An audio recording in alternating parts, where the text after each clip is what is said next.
Hattu crouched in a spot of pale light, surrounded by darkness.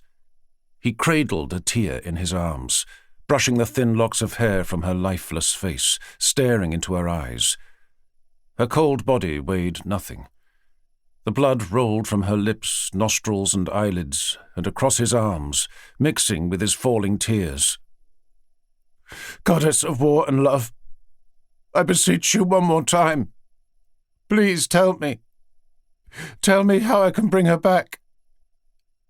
Ishtar paced around him in the dream ether, her talons clacking, her great wings shivering and settling every so often, and her two mighty lions circling further out, somewhere in the darkness.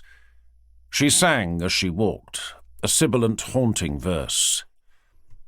"A burning east, a desert of graves, a grim harvest, a heartland of wraiths. The son of Ishtar will seize the grey throne, a heart so pure will turn to stone. The west will dim with black boats' hulls, Trojan heroes, mere carrion for gulls. And the time will come, as all times must, when the world will shake and fall to dust." Hattu closed his eyes to block out the verse, the cursed words that had followed him since boyhood. "You speak my future, yet I have none without a tear." "Your bride is gone, Prince Hattu. She has been walking the dark earth for 18 summers.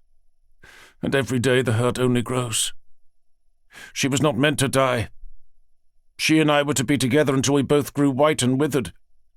She was stolen by the hand of a poisoner, a man with a shadow for a heart." "I cannot bring her back," Ishtar said, "but I know how you can end the pain." He looked up at her, eyes wild. "Anything! Anything to make it stop!" She crouched before him like a huge cat waiting to pounce.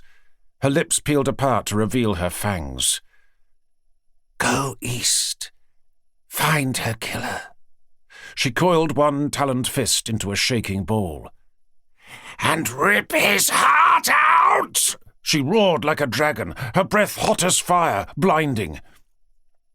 When he opened his eyes, he was gone from the dark dream. Atiyah was no longer in his arms. Now a furious desert-hot squall blew, stinging his eyeballs with dust and sand. He heard the most terrible sounds all around him, screaming, the screech of bronze and the clatter of shields. First he could only see dull shapes around him, thrashing, milling.